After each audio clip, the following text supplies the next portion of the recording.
Hello, my name is Paul, and I am the voiceover for a ministry provided to you by Kym Coan at God is Government called Your Daily Bread, taken from Christ's teaching of the Lord's Prayer in Matthew chapter 6, verse 11. This is a daily devotion ministry focused not only on uplifting scripture, but scripture that will grow your spiritual connection with Christ. We hope that you receive these devotions to uplift you, encourage you, but most importantly, advance your knowledge base of the Holy Scriptures.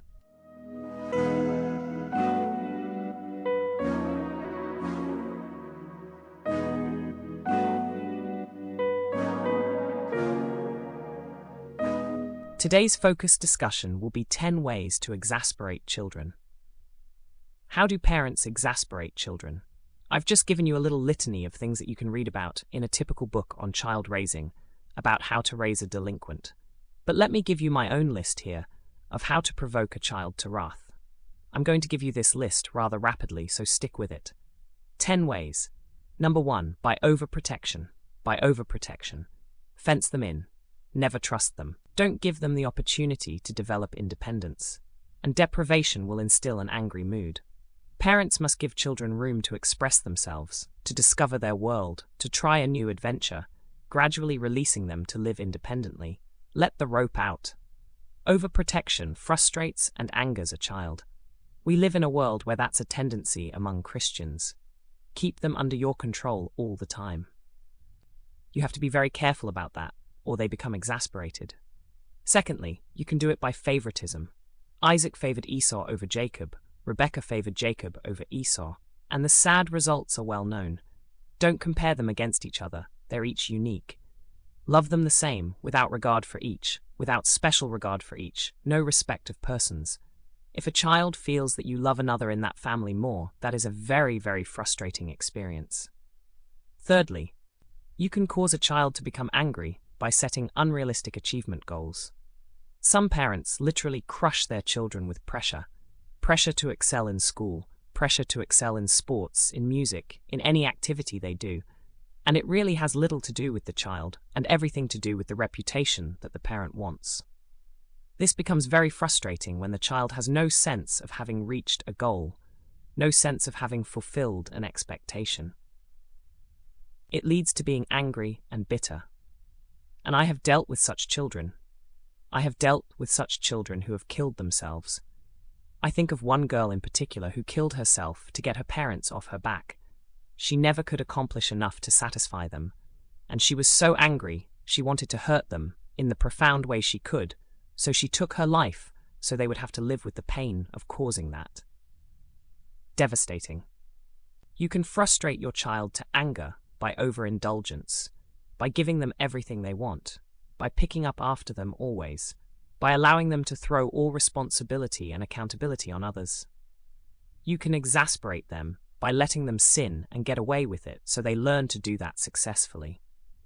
Ultimately, when they face the world and people don't serve them and don't take all the responsibility for them and for their misdeeds, they will get angry and bitter and violent. It's exactly the kind of generation we're seeing raised today.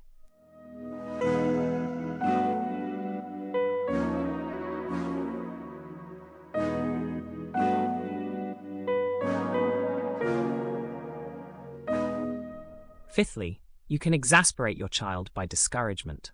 And I think that comes in 2 ways. A lack of understanding and lack of reward, because both of those destroy motivation and they destroy incentive. You must understand your children. Understand what they're thinking. Understand what they're trying to accomplish. Understand why a certain thing happened, why a certain behavior occurred, why a certain incident went a certain way. Grant them a listening ear and an understanding heart, and reward them graciously and generously with love. Give them approval and honor, and be patient with them, or they get very defeated and discouraged, and that turns to anger. You can provoke your children to anger, number 6, by failing to sacrifice for them. In other words, by making the child feel like he's constantly an intrusion into your life, constantly an interruption, always a bother. You want to do what you want to do. You and your husband want to go where you want to go. You just farm these kids out somewhere. Leave them. Let somebody else take care of them. You're not about to change your lifestyle. You're going to do what you want to do. You're going to have your fun and your pleasure, and the kids are just going to have to fend for themselves. Leave them. Make them prepare their own meals. Don't take them places because you can't be bothered with them, and they will resent your being uncaring, unavailable, and self-centered. And it's one of the things that I'm so very thankful for in my own family is Patricia's devotion to our children, all the years when they were growing up in the home. Many years when I had to be going and traveling, and she refused to do that because she wanted to be with those children all the time. Number 7. You can provoke your children to anger by failing to allow for some growing up. What does that mean? Let them goof up a little. Let them make mistakes, so they knock something over at the table, laugh it off. They just don't quite have the manual dexterity yet, or the coordination. Give them a little job, and if they do it in an unacceptable way, but it's a little bit of progress, commend them. Let them share some of their ridiculous ideas. Let them plan some silly things to do, and do them. And don't condemn them. Just expect progress, not perfection. The best of men are not perfect. The New York Tech many years ago defeated Rensselaer Poly 21-8. In that game, the only Rensselaer touchdown was set up by a 63-yard pass play, says the newspaper. On the play, there appeared to be a breakdown in the Tech defense. The next week, when reviewing the films, Tech coach Marty Sinal noticed that the defensive back on the play, freshman John Smith, stood frozen on one spot while the receiver flew by him for the winning touchdown. "Hey, Smitty, why didn't you move?" the coach yelled. Said Smith, "I couldn't. My contact lens had just popped out, and I covered it with my foot waiting for a time to put it back. If I had left the spot, I never would have found it again in that grass, and my parents would have killed me for losing it."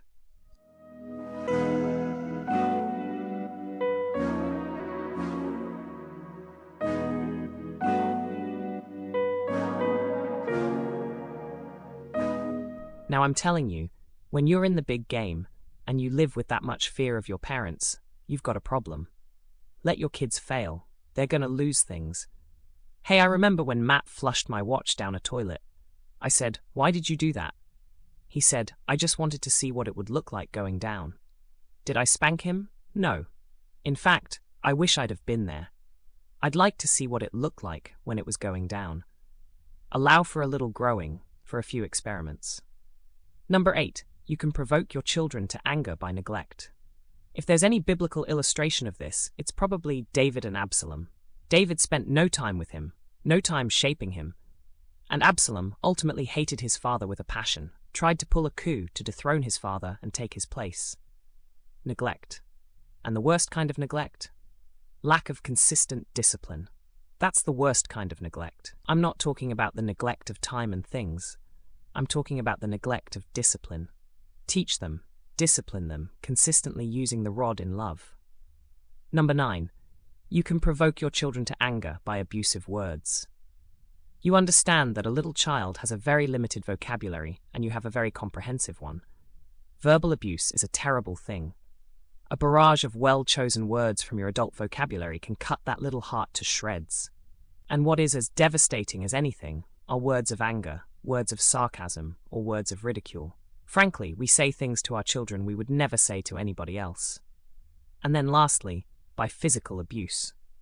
An angry child is often a beaten, abused, overzealously punished child, usually from an angry, vengeful parent who only cares that he has been inconvenienced or irritated, not that the child needs correction for his own good. Thank you for joining us in this exploration of 10 ways to exasperate children. Until next time, remember to keep the faith, stay strong, and continue to shine your light in the world. To hear these daily devotions of your daily bread, please log on to goddessgovernment.com. Goodbye, and may your faith always lead the way.